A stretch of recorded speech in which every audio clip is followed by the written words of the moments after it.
The Minnesota Vikings got to be one of the most slept on teams of all time.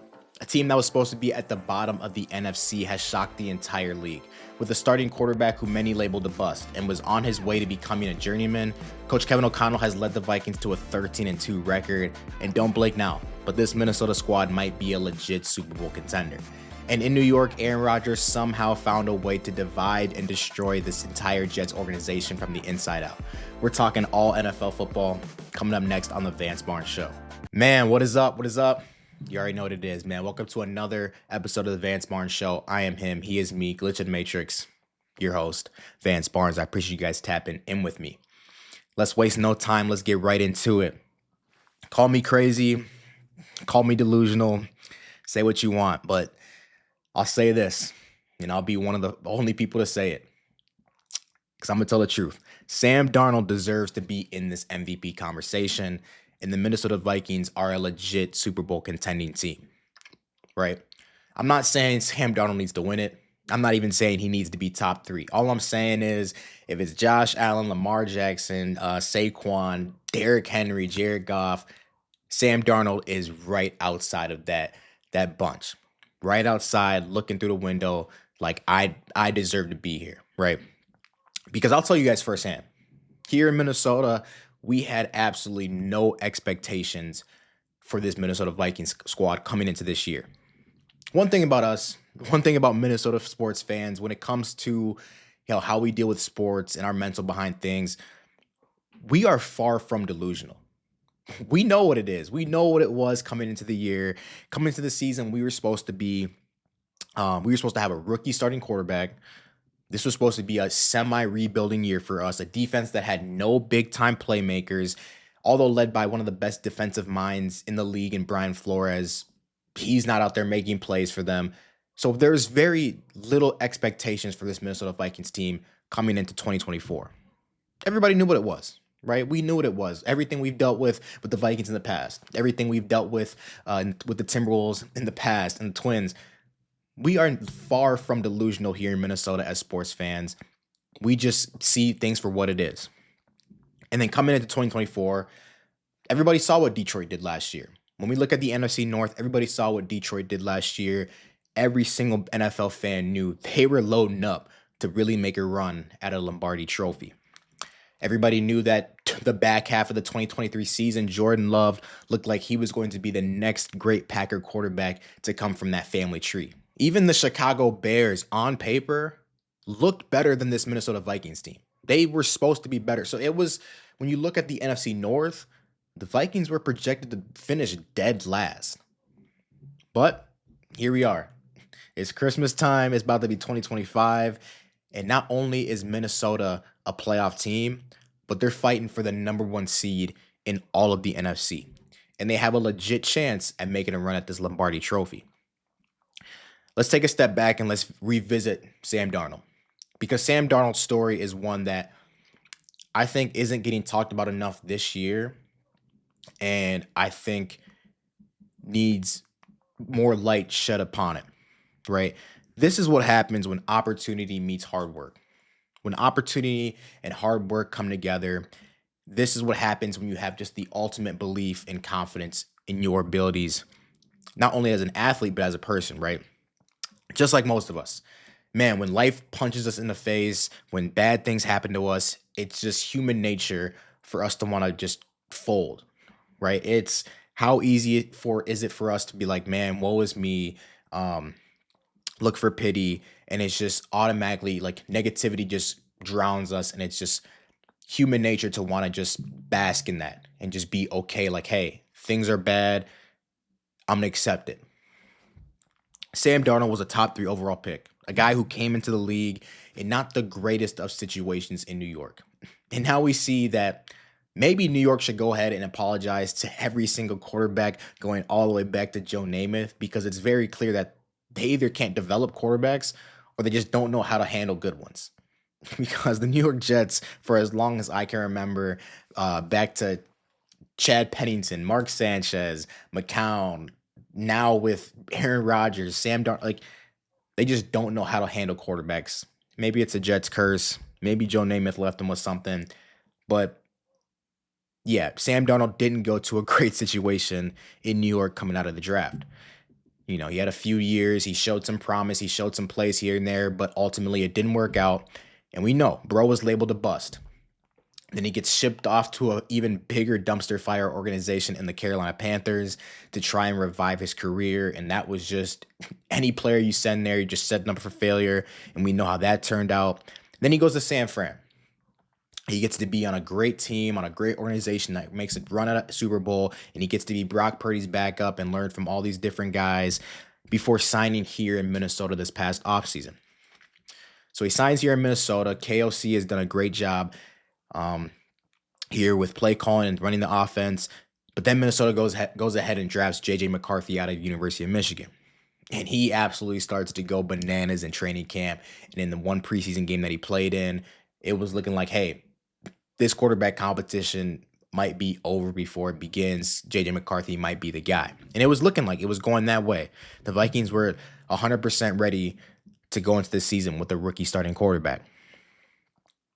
And like I mentioned, it was looking like it was about to be the beginning of a long, fruitful career as an NFL backup for Sam Darnold, right? Like he went to Carolina, didn't work out. Back up in San Fran, then he goes to Minnesota to hopefully fight for a job, and then was probably going to lose it. And it was looking like, hey, you're just going to be a career backup for the rest of your time in this league. But the world had other plans. J.J. McCarthy gets hurt. Now it's Sam Darnold's team. He's the guy under center. And bro took the opportunity, and he never looked back. Bro started sprinting like Noah Lyles, and he's just been taking off ever since. Over 3,700 passing yards, 32 touchdowns while completing 67% of his passes on the year. He's making it real hard on everybody in that Minnesota Vikings organization not to bring him back next year. He's making it real hard on the decision makers to say, hey, are we going to go with the guy we drafted 10th overall last year, or are we going to go with the guy that has led us to a 13-2 record and one of the best starts Minnesota Vikings have seen in team history, especially if he goes out here and he wins a playoff game or two. At that point, and I'm going to say it right now, I think the Vikings should bring back Sam Darnold. I think it's not even a question. All right, in the NFL market, the NFL quarterback market is scarce right now. It's bad. We're going to talk about it a little bit later when I get to you Philadelphia fans, but it is bad right now. And with Sam Darnold, you know what you're getting. We've seen he has enough product, like, right? It's not like it was the first 5-6 games where it's like, oh, is he just having a good stretch? Is he just getting lucky? Is KOC? No, we've seen him now for almost like a damn near full season. He's put together this resume. We know what you're getting with Sam Darnold with a season's worth of work. And it's not just, oh, it's the system. It's not just Coach Kevin O'Connell. Sam Darnold is absolutely hooping on a different level.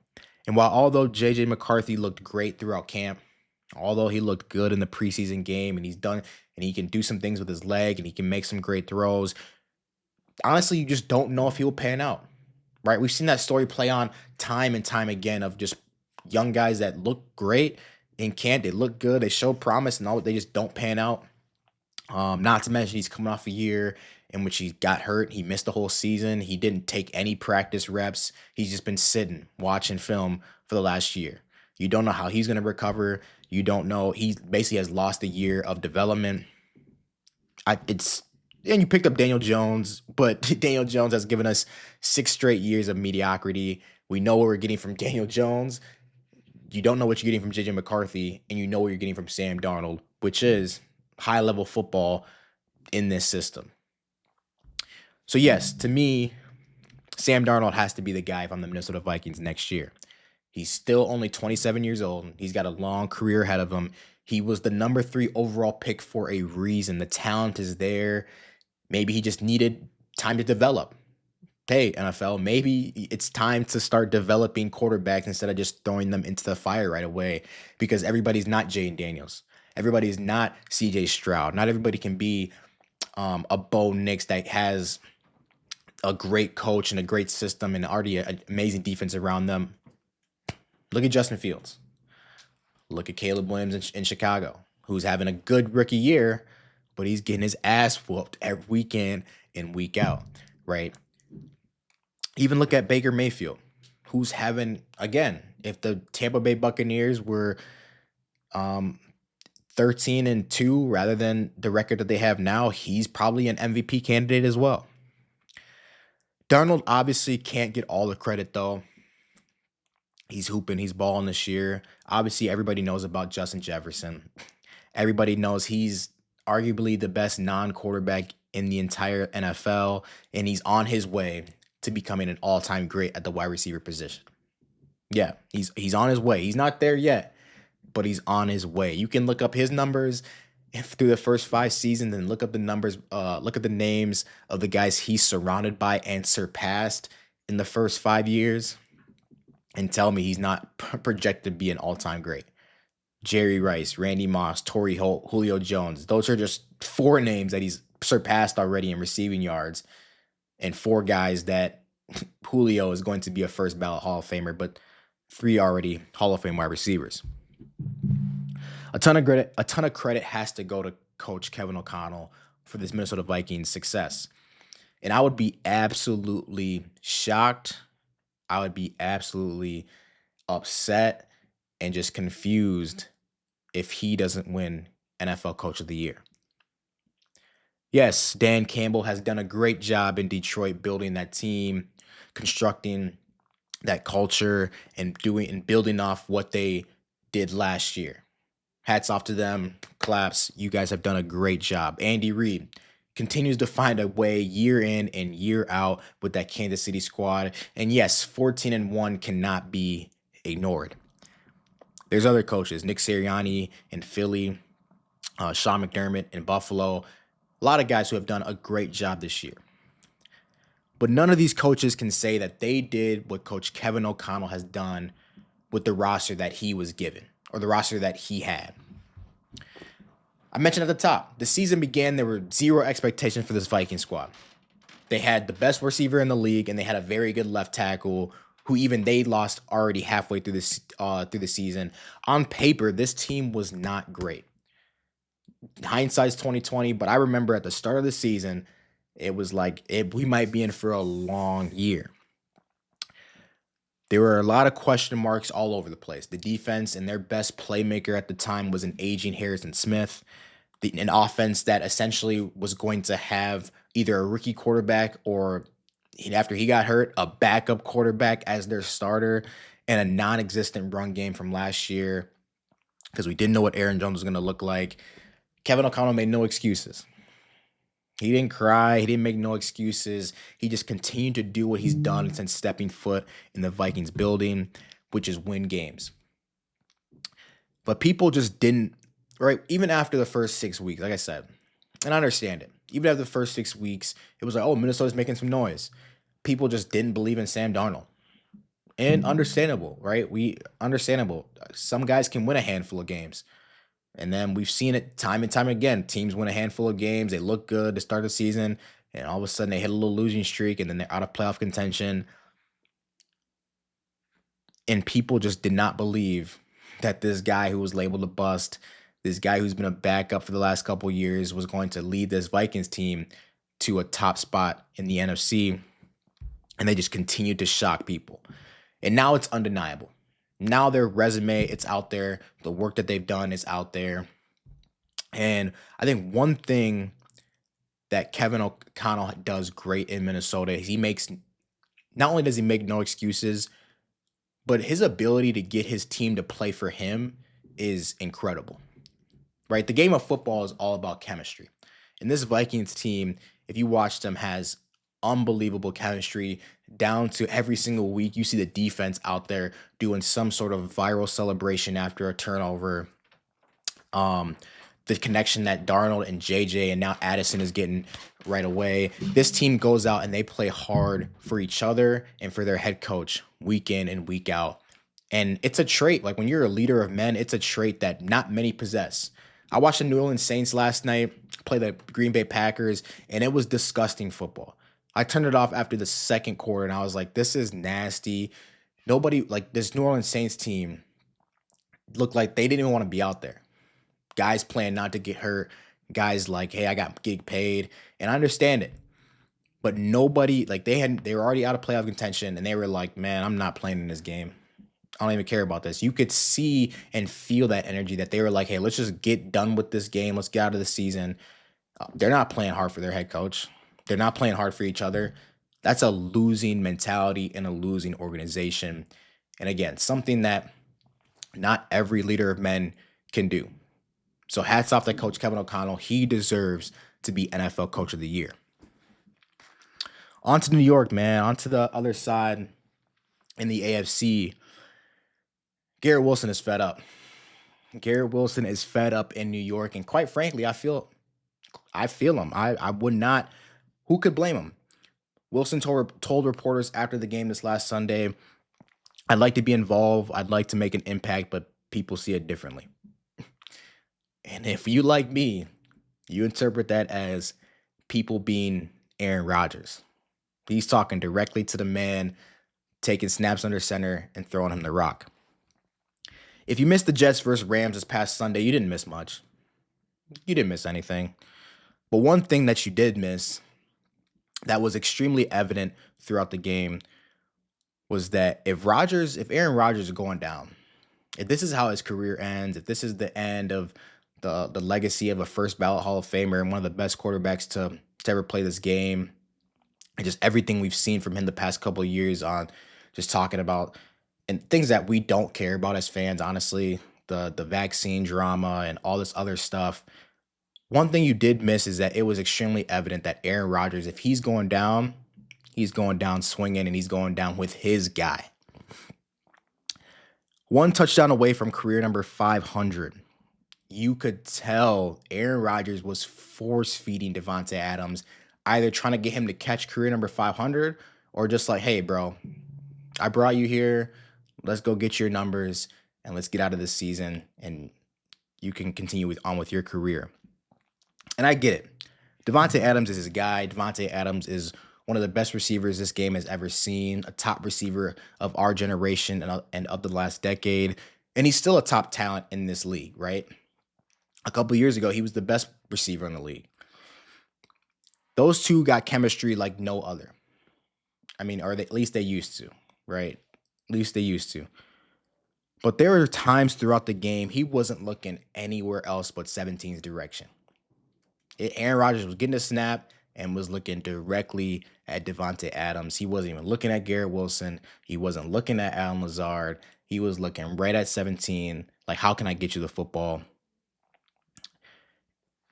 And I understand it. When a receiver goes from 0 yards in the first half of last game to all of a sudden 200 in the second half, it was like, okay, I'm gonna get him the ball, right? That's a concentrated effort to do that. That just doesn't happen, right? Unless you catch a few big bombs, but it's the quarterback intentionally trying to get you the ball, right? And it'd be different if Davante Adams was the number one on this team.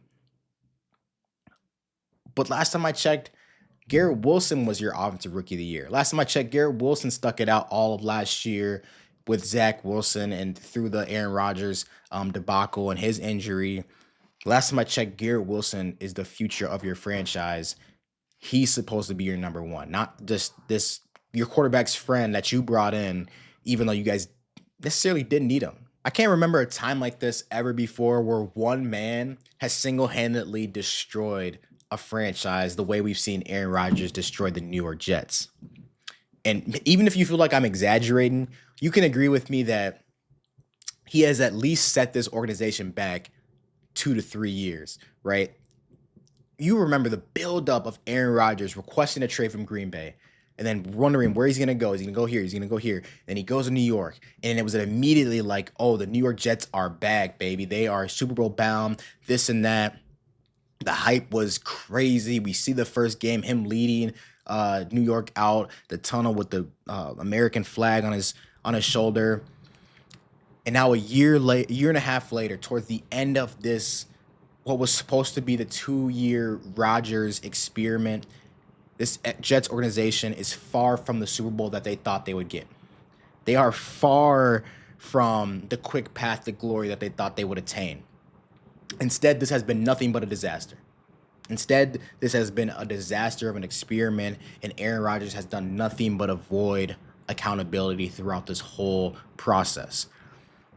One thing people one thing people aren't going to do is when the season's over and the games are done being played, is point to the numbers and say, "Oh, Aaron Rodgers didn't actually have a bad year." No, y'all not about to gaslight me into thinking that because I've seen the games. I've watched him with my own two eyes. Anybody that has knows he's not playing well. It doesn't matter how many interceptions he throws. It doesn't matter how many yards and touchdowns he throws for. He hasn't played well all year long. In fact, the Jets probably win a couple more games had they not had him under center for some of those rides. Rodgers' play in New York got their head coach fired.